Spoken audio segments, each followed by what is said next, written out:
कक्षा 9 स्पर्श पाठ 1 दुख का अधिकारी। प्रश्नोत्तर। प्रश्न 1। किसी व्यक्ति की पोशाक को देखकर हमें क्या पता चलता है? उत्तर। व्यक्ति की पोशाक देखकर हमें उसके दर्जे का पता चलता है। प्रश्न 2। खरबूजे बेचने वाली स्त्री से कोई खरबूजे क्यों नहीं खरीद रहा था? उत्तर। खरबूजे बेचने वाली स्त्री के घर में 13 दिन का सूतक लगा था, जिसके कारण कोई उससे खरबूजा नहीं खरीद रहा था। प्रश्न 3। उस स्त्री को देखकर लेखक को कैसा लगा? उत्तर। उस स्त्री को देखकर लेखक के मन में दया आई और वे उसके समीप बैठकर कुछ पूछना चाहते थे, मगर लेखक की पोशाक व्यवधान बनकर खड़ी हो गई। प्रश्न 4। उस स्त्री के लड़के की मृत्यु का कारण क्या था? उत्तर। उस स्त्री के लड़के की मृत्यु सांप के डसने से हुई। प्रश्न 5। बुढ़िया को कोई भी क्यों उधार नहीं देता? उत्तर। बुढ़िया का उधार चुकाने वाला कोई भी नहीं था, इसीलिए उसे कोई उधार नहीं दे रहा था। प्रश्न 6। मनुष्य के जीवन में पोशाक का क्या महत्व है? उत्तर। मनुष्य के जीवन में पोशाक का बहुत बड़ा महत्व है। प्रायः पोशाक ही समाज में मनुष्य का अधिकार और उसका दर्जा निश्चित करती है। पोशाक ही मनुष्य को विभिन्न श्रेणियों में बांट देती है। प्रश्न 7। पोशाक हमारे लिए कब बंधन और अड़चन बन जाती है? उत्तर। जब कभी ऐसी परिस्थिति आ जाती है कि हम जरा नीचे झुककर समाज के निचली श्रेणियों की अनुभूतियों को समझना चाहते हैं, उस समय यह पोशाक ही बंधन और अड़चन बन जाती है। प्रश्न 8। लेखक उस स्त्री के रोने का कारण क्यों नहीं जान पाए? उत्तर। लेखक उस स्त्री के रोने का कारण जानना चाहते थे, परंतु लेखक की पोशाक इस काम में अड़चन बनकर खड़ी हो गई। प्रश्न 9। भगवाना अपने परिवार का निर्वाह कैसे करता था? उत्तर। भगवाना एक बहुत ही परिश्रमी युवक था। वह शहर के पास 1.5 बीघा जमीन में तरकारियां और खरबूजे बोकर अपने परिवार का निर्वाह करता था। प्रश्न 10। लड़की की मृत्यु के दूसरे दिन बुढ़िया खरबूजे बेचने क्यों चल पड़ी? उत्तर। लड़के की मृत्यु के दूसरे दिन बुढ़िया खरबूजे बेचने इसलिए चल पड़ी क्योंकि परिवार की गरीबी के कारण घर में भूख से बिलखते बच्चों को खिलाने के लिए घर में एक दाना भी नहीं था। प्रश्न 11। बुढ़िया का दुख देखकर लेखक को अपने पड़ोस की सम्राट महिला की याद क्यों आई? उत्तर।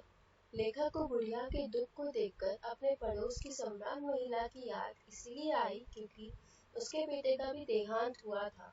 वह दोनों के दुखों की तुलना करना चाहते थे। दोनों के शोक मनाने का ढंग अलग था। धनी परिवार की होने की वजह से उसके पास शोक मनाने का असीमित समय था और बुढ़िया के पास शोक का अधिकार नहीं था। प्रश्न 12। बाजार के लोग खरबूजे बेचने वाली स्त्री के बारे में क्या क्या कह रहे थे? उत्तर।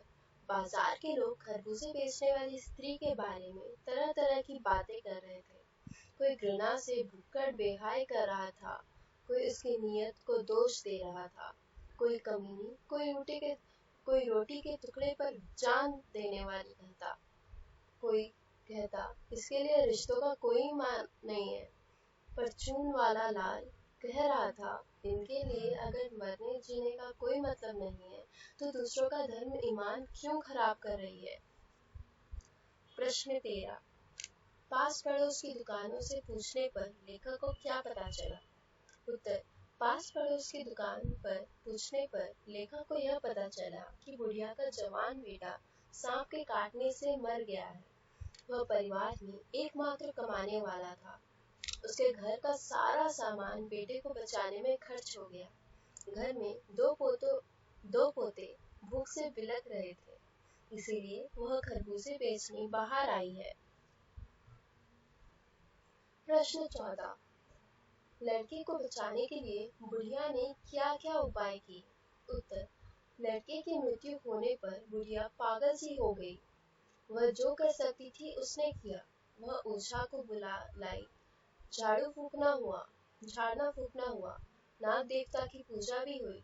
घर में जितना अनाज था दान दक्षिणा में समाप्त हो गया, परंतु उसका बेटा बच न सका। प्रश्न 15। लेखक ने बुढ़िया के दुख का अंदाजा कैसे लगाया? उत्तर: लेखक उस पुत्र वियोगिनी के दुख का अंदाजा लगाने के लिए पिछले साल अपने पड़ोस में पुत्र की मृत्यु से दुखी माता की बात सोचने लगे, जिसके पास दुख प्रकट करने का अधिकार था।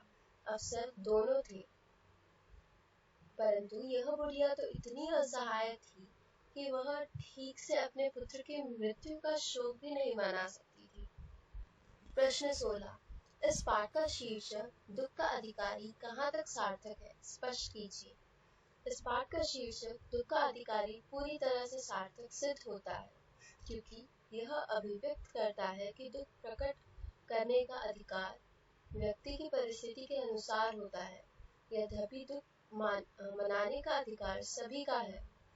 गरीब बुढ़िया और सम्राट महिला के पास सहूलियतें थी, समय था, इसीलिए वह दुख मना सकी, परंतु बुढ़िया गरीब थी।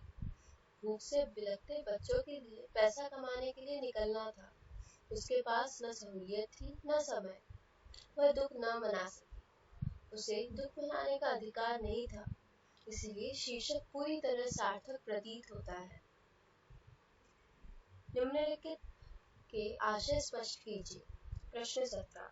जिससे वायु की लहरें गति हुई पतंग को सहसा भूमि पर नहीं गिर जाने देती, उसी तरह खास परिस्थितियों में हमारी पोशाक हमें झुकने से रोके रहती है। उत्तर: यहाँ लेखक ने पोशाक की तुलना वायु की लहरों से की है। जिस प्रकार हवा गति पतंग को अचानक नीचे नहीं गिरने देती है, इस प्रकार अच्छी पोशाक हमें नीचे नहीं झुकने देती है। प्रश्न 18। इनके लिए बेटा बेटी, कसम लगाई, धर्म ईमान सब रोटी का टुकड़ा है। यह गरीबों पर एक बड़ा व्यंग्य है। अपनी भूख के लिए उन्हें पैसा कमाने रोज ही जाना पड़ता है, परंतु कहने वाले उनसे सहानुभूति न रखकर यह कहते हैं कि रोटी ही इनका ईमान है, रिश्ता नाता इनके लिए कुछ भी नहीं है।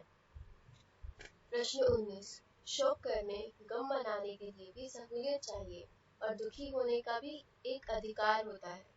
उत्तर: शोक करने गम मनाने के लिए सहूलियत चाहिए।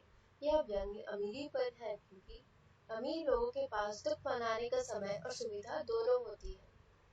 इसके लिए वह दुख मनाने का दिखावा भी नहीं कर पाते हैं और उसे अपना अधिकार समझते हैं, जबकि गरीब विवश होता है। वह रोजी रोटी कमाने की उलझन में ही लगा रहता है, उसके पास दुख मनाने का अधिकार भी नहीं होता। धन्यवाद।